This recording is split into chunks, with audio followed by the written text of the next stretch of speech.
Hi friends, அனைவருக்கும் வணக்கம்.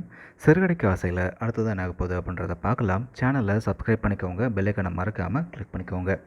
So நம்ம எல்லாருமே ரொம்ப நாள் எதிர்பார்த்து காத்திருந்த அந்த ஒரு தருணம் இப்போது வந்துடுச்சு அப்படின்னு தான் சொல்லணும். ரோகிணி மாட்டுவாங்களா மாட்ட மாட்டாங்களா அப்படின்ற ஒரு விறுவிறுப்பான ஒரு எபிசோட்ஸ் தான் இனிமே வர இருக்குது. ஸோ நமக்கே தெரியும், இப்போ ரோகிணி பார்த்திங்கன்னா பல விஷயங்களில் செம்மையாக சிக்கியிருக்காங்க. அது அவங்களுக்கே தெரியலன்னு தான் சொல்லணும். இப்போது முத்துவோட மொபைல் எடுக்க போக அது மூலமாக ரோகிணி பல விஷயங்களில் மாட்டிகிட்டு இருக்காங்க.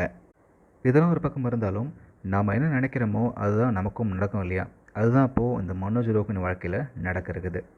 ஜீவா கிட்டேருந்து அந்த 30 லட்சத்தை வாங்கினப்பவே அந்த பணம் கிடச்சிச்சு அப்படின்னு உண்மையை சொல்லியிருந்தாங்க அப்படின்னா நல்லா இருந்திருக்கும். ஆனால் அதை ஒரு பொய் சொல்லி இந்த மனோஜ் ரோகிணியும் பார்த்திங்கன்னா அவங்க வாழ்க்கை டெவலப் பண்ண முயற்சி பண்ணிகிட்ருக்காங்க. ஆனால் இப்போ அதே 30 லட்சத்தை இந்த ரோஹிணி மனோஜும் கண்ணுக்கு தெரிஞ்சு ஏமாற போகிறாங்க. ஸோ இந்த விஷயத்தை தான் மெயினாக சொன்னாங்க இன்றைக்கி. அந்த மனோஜும் ரோஹிணியும் அந்த ஏமாத்தக்காரன்ட்ட 5 லட்சம் அட்வான்ஸ் கொடுக்க போகும்போதே வேணாம், சகுனம் சரியில்லைன்றவன் மீனா சொல்ல, அதுக்கு இந்த ரோஹிணி பார்த்தீங்கன்னா மீனாவுக்கு வந்து பொறாமை அப்படின்ற மாதிரி சொல்லி இப்போது அந்த 5 லட்சத்தை கொடுத்துட்டாங்க. ஸோ இன்னும் பார்த்தீங்கன்னா பேங்க்கில் லோனும் போட போகிறாங்க. இதெல்லாம் ஒரு பக்கம் இருக்குது. இதோட விளைவு என்னவாக இருக்க போகுது அப்படின்னா, அந்த மனோஜோட மொத்த பிஸ்னஸும் போகிறதுக்கும் வாய்ப்பு இருக்குது. இது ஒரு பக்கம் செம்ம இன்ட்ரெஸ்டிங்காக போயிட்டுருக்க. இப்போது ஜீவாவும் இதில் என்ட்ரி கொடுத்துருக்காங்க. ஸோ ஜீவா வந்து எதுக்கு வந்திருக்காங்க அப்படின்னு சரியாக தெரியல. அவங்களும் ஏதோ ஒரு ப்ராப்பர்ட்டி வாங்க தான் வந்திருக்காங்க மட்டும் தெளிவாக தெரியுது. அது இதே ப்ராப்பர்ட்டியா இல்லை ஏதாச்சும் வேறு ஏதாவது ப்ராப்பர்ட்டி வாங்க வந்திருக்காங்க அப்படின்றது ஒரு கேள்வி தான். பட் எது எப்படியோ ஜீவாவும் அங்கே மனோஜ் ரோஹிணியும் ஒரே இடத்துல இருக்க மாதிரி தான் அந்த ப்ரோமோவில் காமிச்சிருந்தாங்க.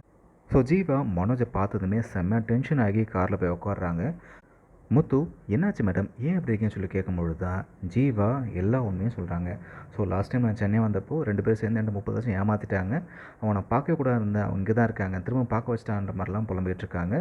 ஸோ இப்போ முத்துவுக்கு என்ன ஏதுன்னு சொல்லி விசாரிக்கும் பொழுது இப்படி எல்லா உண்மையும் தெரிய போகுது.